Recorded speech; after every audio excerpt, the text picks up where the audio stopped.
ओम नमः शिवाय। जय श्री राम साथियों। आज हम बात करते हैं विवाह के विषय में।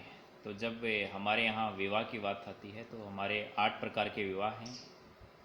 सतयुग के अंदर सारे के सारे विवाह ब्रह्म विवाह होते थे। जो सबसे सर्वश्रेष्ठ विवाह है वो ब्रह्म विवाह है। इसके अंदर क्या होता है, सेम बिरादरी में 4 गोत्रों को टालते हुए,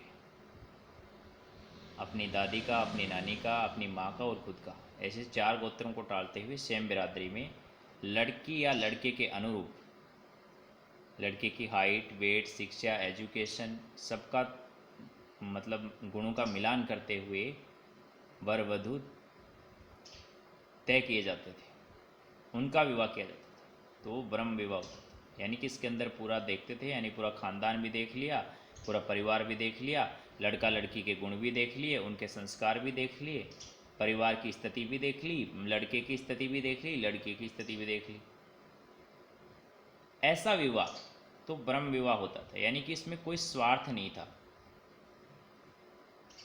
बिना स्वार्थ के, कोई रुपये पैसे का लालच नहीं, कोई दहेज वेज की ज़रूरत नहीं, कोई आवश्यकता नहीं।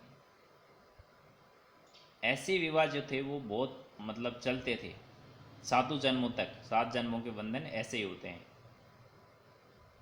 सतयुग में सारे विवाह इसी ब्रह्म विवाह के अंतर्गत आते थे, लेकिन जैसे जैसे समय बढ़ा फिर हमारे 8 प्रकार के विवाह जो और बताए गए थे।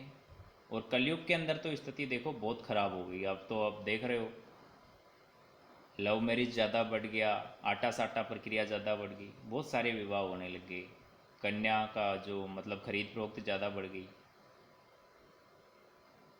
कलयुग के अंदर तो 25% विवाह होते हैं वो ब्रह्म विवाह होते हैं, बाकी 75 विवाह अन्य प्रकार के विवाह हैं। हम बारी बारी से आपको बताएंगे, लेकिन जो सबसे सर्वश्रेष्ठ विवाह है वो ब्रह्म विवाह ही है। तो अगर आप चाहते हैं कि आपका जो पार्टनर है या आपका जो विवाह है वो चले 7 जन्मों तक, और आपके पूर्वज, आपके पुरखे भी खुश रहें, आपके आने वाली संतानें भी खुश रहें, क्योंकि देखो जब ब्रह्म विवाह होता है तो उसमें आगे भी कोई दिक्कत नहीं आनी।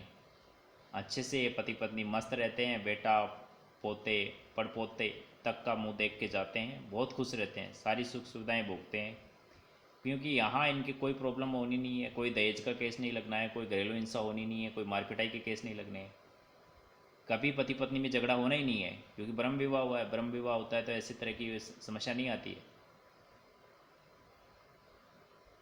लेकिन अगर अन्य तरीके का विवाह है तो बहुत सारी समस्याएं आएंगी ही आएंगी। अब ब्रह्म विवाह उन्हीं का होता है जो पतिव्रता है, यानी कि लड़का भी ब्रह्मचारी है, तभी तो वो ब्रह्म विवाह को स्वीकार करेगा, नहीं तो वो क्यों करेगा ब्रह्म विवाह को स्वीकार।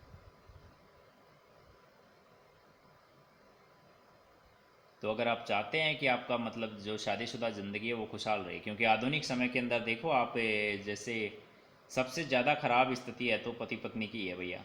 इन्हीं से पूरा परिवार बिगड़ रहा है, पूरे मतलब रिश्तों का वो हो गया, कत्ल हो गया। गलत हम सफ़र अगर आपने चुन लिया, चाहे गलत लड़की चुन ली चाहे गलत लड़का चुन लिया, अब गलत लड़का चुन लिया तो फिर आपकी ज़िंदगी मतलब ऐसे घूमते घूमते पूरी हो जाएगी, आज इसके साथ कल किसी और के साथ, ये होता है। अब जो बच्चे हो जाएंगे उनको भी बेचारों को पालन पोषण कैसे होगा, ठीक से नहीं हो पाएगा ना। उनको अच्छी शिक्षा नहीं दे पाओगे, अच्छा मतलब उनको भरण पोषण ठीक नहीं कर पाओगे, अच्छे स्कूल कॉलेज से उनको पढ़ा लिखा नहीं पाओगे, अच्छे हॉस्पिटल से उनका इलाज नहीं हो पाएगा, तो बहुत सारी समस्याएं हैं। और अगर आपने लड़की गलत चुन ली, घर में देखो बहू गलत आ गई तो फिर घर का सत्यानाश करेगी, सासू उसके पांव दबाएगी बेचारी।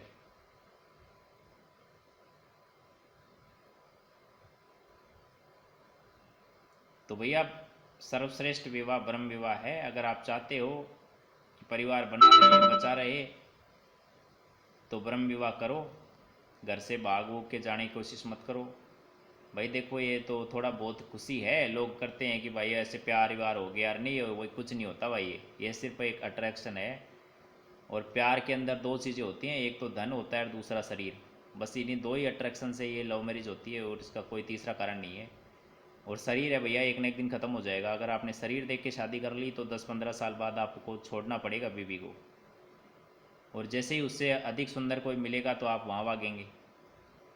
और धन की भी यही स्थिति है, धन आपके पास रहेगा हमेशा, इसकी कोई गारंटी नहीं है।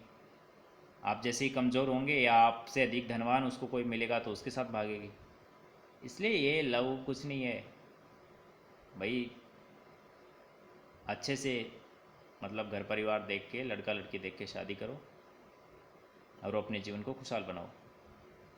तब तो क्या मिलता, मोक्ष मिलता है, नहीं तो फिर नहीं मिलेगा भैया। इतने सारे बंधन लग जाएंगे तुम्हारे को कि तुम किसी मतलब जन्म जन्मांतर तक छुड़ा नहीं पाओगे और नरक ही जाओगे, फिर स्वर्ग जाने का कोई रास्ता रहेगा नहीं फिर। धन्यवाद। जय हिंद, जय भारत।